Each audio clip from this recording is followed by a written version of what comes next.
18 male, was told earlier today that I need to pack up and leave by the end of the week. I still feel in shock. I was removed from my biological family when I was 7 due to issues with my parents. I was then placed in foster care and then matched with a couple who I will call the Peters. It's not their real name. No matter how much I actually want to blast their real info, I won't. The Peters were always really nice to me, and since I moved in when I was pretty young, after a while I started to consider them my parents. I called them mom and dad. Treated them as my parents, treated their biological son as my brother. I wasn't their only foster child. They also have a 9-year-old boy who has lived with us for a little over a year. I was never adopted by them. I know why, because they live off the fostering allowance. Something that never really bothered me. They told me that it didn't matter and that legality didn't make us a family. Which I believed. I went on their agency website earlier today and I found out that they are getting paid at least £2,400 for me per month. Or at least they were. Since I turned 18 they stopped getting the allowance. However, they applied for a staying put arrangement for me, which meant they would continue getting paid something as they continue to support me and let me live with them. It wasn't as much. I think it was like £1,000 per month. They told me they had it approved until I was 21, so I thought I'd be able to stay at least until I finished uni. They sat me down today and told me I had to leave. They told me that fostering is a business and that they couldn't afford to keep me on just the stay put arrangement allowance. They told me I had until the end of the week. 4 days. How generous of them. They said they need my room because they want to get a new foster placement. They literally told me it's not personal. Like hat makes me feel any fucking better. They said they would still consider me like a son, not their son anymore. Like a son, and that they want to keep in touch. What a joke. They choose to kick me out. An 18-year-old with no job. No income. No nothing.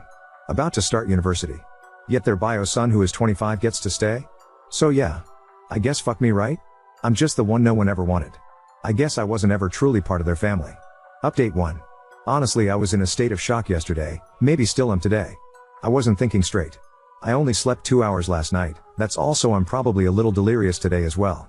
Firstly, I have contacted my personal advisor. He'll having an emergency meeting with me at 1:30, so I'll have more details about what's going to happen to me then. He'll hopefully be able to sort out emergency accommodation for me. Secondly, to those of you saying the Peters can't legally just give me 4 days notice to leave, I will definitely be mentioning this to my PA and get his advice on it. I don't want to stay here any longer than I need to, because since they told me it's like I don't exist. They just look right through me. But I'm not going to move out until I have safe accommodation for me. I will outright refuse. I am not going to be made homeless. Thirdly, those of you saying contact my uni, I have an offer from them, but it's only conditional if I get my predicted A levels. Hopefully I will, but since I'm not technically a student yet, I don't know if they will actually provide any support yet. Finally, I am also going to ensure that the staying put allowance stops. I will tell my PA today that it should surely be stopped if I'm not living with them. Luckily I have some money saved. Some people here have said I should be entitled to a bursary when I start uni, and I'll have my maintenance student loan to help me. I've already started looking for a job. Update 2. Basically I had a big long meeting with my PA, and he was very sympathetic and felt upset that the Peters are treating me this way. We had one meeting and then I went to get food while he spoke to the Peters directly, and then I came back to meet him again to let me know everything that has happened. He's putting me on the list for social housing. I am hopeful that it will not be long until I am able to get my own house. I recorded the meeting because I'm so sleep deprived, and also I have really bad memory processing for long things like that because of my dyslexia/autism or something, I'm not sure. I can listen to it again tomorrow after I've slept, but from what I gather they will help me with paying for rent costs. I will also get some money to help pay for furniture and things like that. When he spoke to the Peters, I don't know if he said they had to keep me housed for a while or asked them to, I'm not sure. But they've agreed to keep housing me until the end of August. So at least I don't have to worry about everything happening in 3 days' times. He did tell me that if I feel uncomfortable I can be moved into a youth hostel place while they wait for a property to be available for me. But I said if I can I would rather stay with the Peters until I am ready to move. Even if it makes me feel a little uncomfortable. He told me they will continue getting paid the staying put allowance until the day I officially move out, and then it will be stopped. On a completely separate note, my best friend and I had a huge argument earlier. He said that I'm being ungrateful, and honestly what he said really hurt me. We had a huge argument. I just thought out of everyone he would get me and understand what I was going through. Maybe not.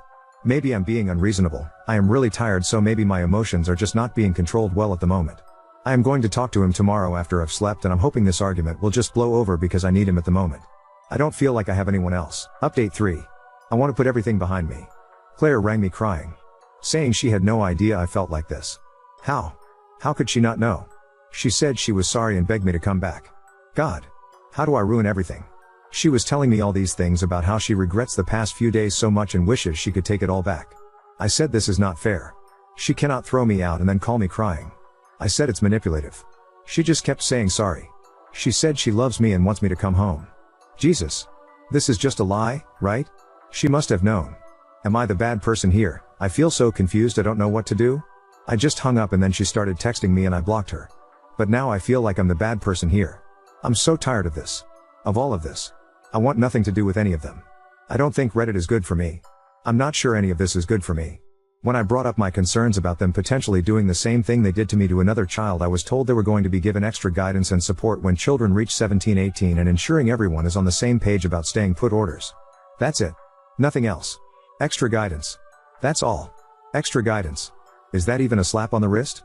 My PA told me that they were unfortunately within their rights to ask me to leave after I turned 18. I said about how they told me it was a business decision and they told me that unfortunately financial does come into decisions like this. Is that all I am, a financial decision? Does this system seem fair to anyone? I feel like I'm losing my mind. There should be more of a punishment for them. I'm not saying they should be banned from fostering again. I don't know. I still feel all in a tizzy, my mind just going crazy. Update 4. It's been a little while since my last post. I'm not sure why I'm even posting now. I'm just feeling really depressed today and I should be feeling happy. I want to get this out the way first. You may have noticed I deleted everything on here. That was intentional. I want to move on. I haven't had any contact with any of the Peters family since Jamie and I had our argument. I don't want anyone to interact with Jamie if he posts more. He is just attention seeking. If people have a copy of what Jamie wrote, I would appreciate it if you deleted them / didn't share them anywhere. The stuff he shared about me, it was just to hurt me. It was some of the most shameful things I ever did, so I can understand if you don't want to support me after you read what it. If you do feel that way, just know I'm really sorry for what I did as a child. It isn't who I am now, and it wasn't who I was then. I'm sorry if I hurt or mislead anyone. That wasn't my intention. The Peters have a new foster child already living with them. I mentioned this before, but when I said I wanted it on their record that they tried to kick me out with no notice, I was told they would be given extra guidance if they have a child living with them start the process to aging out. I'm in two minds because honestly I feel like that is just a slap on the wrist and thing else. But at least someone will be watching over them in the future when one of their other foster children gets to 18. I have some good news today. My PA got in contact with my first choice university, which is also the uni he went to, and he somehow got them to convert their conditional offer into an unconditional offer, which means no matter what grades I get from my A-levels I get to study there.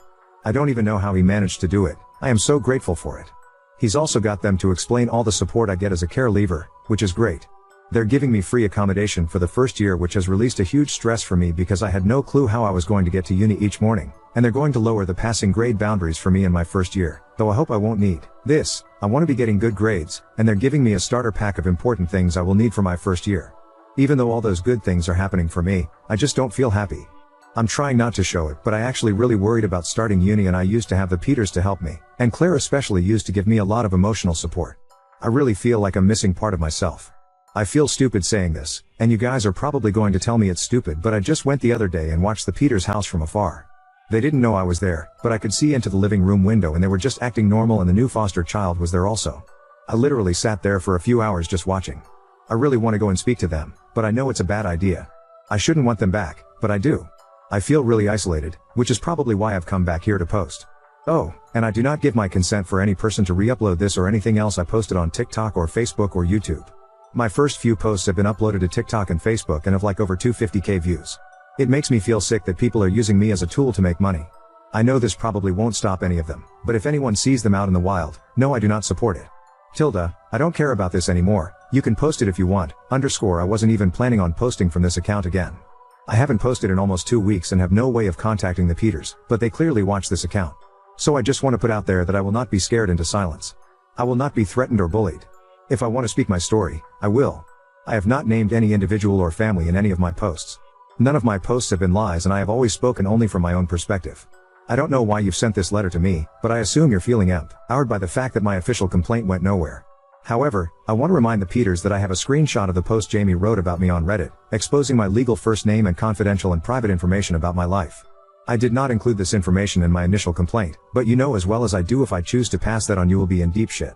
I don't want to be part of your lives anymore. You clearly do not want to be part of mine, so let's just leave it there. Do not try to threaten me again, otherwise I will expose everything I can. I will write a whole fucking book about my experiences in care and publish it if that's what I want to do. I have done truly awful things that I just want to forget, but I can't. All your support over the last month has meant so much to me, and I don't think I would be here writing this today without it. I have done awful things in my past, really awful things. Things I am so ashamed of. I wish more than anything I could change my life. I wish I could alter the things I've done. People hear my past and they think I am some monster, some unfeeling freak. Many at the time I was, I don't know. The truth is I don't deserve all the love you guys give me. I don't deserve any of it. And no matter how I try to move forward, I know someone will always be there to remind me of my mistakes. It's so embarrassing people talking about your trauma all the time, and I know I started it by posting here. I wish I never did. I am starting to think maybe I'm having a psychotic break. I am really worried about myself. I hope you people understand that the things I did, that person, it wasn't me. It wasn't who I am now. I don't expect people to forgive me because what I did to innocent people and animals is unforgivable. I am going to log off this account after today, and I don't think I will log back in again. It's too embarrassing seeing your past mistakes brought up again and again and again. I just want to be left alone and forget any of this happened. Update 5. It's my birthday today, 25th of October. I'm 19. I'm just having a relaxing evening. I might order myself an Indian later, but I'm not sure yet. This is my first birthday without the Peters since I was 7. All of the Peters messaged me happy birthday today, as if I was just what? Going to forgive and forget and message them back? I probably should block them all, but they message me occasionally, and as unhealthy as it is, I enjoy reading those messages. I don't know if the Peters still monitor this account, but they sent me a letter from a solicitor's telling me I had to stop posting about them. I am calling them on their BS though. University is going well for me. I am finding it hard, I won't lie to any of you. But I am enjoying it. I've made some friends on my course, but mainly with those who are living in my halls. I have my reading week this week, and I'm planning on getting ahead for my first assignment, which isn't due until January. But I thought better to have it done earlier rather than later. I have a date next Wednesday. We're going to see Joker 2, although I have heard it's really bad. And I am hopeful about that. I've been on one date with him before, last week, and I really had a good time, the best time I've had in ages. He paid last time, so I guess it's my turn to pay now? I don't really know how it works, but I think that's right. I wasn't allowed to date when I was living with the Peters, so this is my first time. I'm not sure why I thought I was having a psychotic break last time I posted, but I suppose it was just because of stress. I wasn't, and I am feeling a lot better now in general. It's kind of embarrassing that I thought I was having a psychotic break. I hope you guys don't judge me too harsh for it. Lol, this is actually going to be the last time I post on this account, at least for a while. I might come and update you guys in a year if you guys want that. I'm not sure if you would even remember me then, but I like using this space to talk and vent when I need it. I can't remember if I mentioned this, but in my A-levels I got A. I was so proud of myself. I'm currently watching the Agatha All Along show on Disney+, although I pirate it. Disney doesn't need my money, and I am very excited for the finale on Halloween next week. People recommend some other TV shows or books to read. Someone said for me to watch Lost, but I've heard mixed things about it. I really fought with my PA to get visits with Levi, who was the 9-year-old foster boy who lived with my at the Peters that I mentioned in my very first post. The Peters tried to block it at every chance they got, but I reached out to his social worker personally, who's a really decent guy, and he managed to get it pushed through for me. It's on Monday the 28th, and I am very nervous about it. It will be the first time I've seen him since I moved out, but I think the Peters will also be there at least to drop him off and pick him up. Which is going to be really nerve-wracking for me. I think they expected that I would just give up after they tried to block it so much, but I didn't, so I can't back out now. Now on to second story. Partner and I reconsidered our future after friends' intense wedding vows revealed a deeper love we didn't yet share. My partner and I have been together for more than 3 years. He is not perfect, but he is purely and genuinely good, curious about the world, honest, very intelligent, very caring. I do not doubt that we feel love for each other. We went to a friend's wedding together, and honestly, the vows the couple said were so intense and true and honest. I am not speculating. We both have known this couple, and we know that their words are not wedding performance. They are way too cynical to play something up for a wedding, that it left me wondering whether I could say those things about myself, or anyone. It made me think, wow, love, like that exists? Where two people can really say they want 100 forevers with the person standing in front of them. Between the wedding and now, I bottled up these feelings because I was already feeling stressed out about my work probation, but last night we met up for dinner and we both agreed that we are wondering if this relationship is still something we both want, and that we were both freaked out by the wedding vows. Think, that episode of Master of None with the Italian wedding. Between the wedding and pre-dinner convo, when I was thinking about ending things, it felt like the right call because he stopped being super communicative and it helped me peel away. But since, of course, it turned out it was him thinking things over too, and we both are on the same page about the things that are lacking, intentionally, more sex, among other factors. I feel like it could be worth it to give it another shot given we've been through so much together and we hold each other so dearly and care deeply for each other. Can this deep care though turn into sprightly attraction again, and the giddiness of the first few months? I love him, he loves me, but we are unsure if we can confidently say we can see our forevers together right now.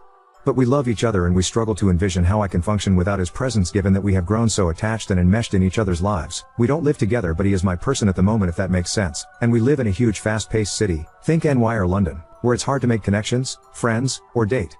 I feel like we have a good thing going, but I don't know if I would ever feel like saying forever. Does this mean continuing it is a waste of time? What do we do?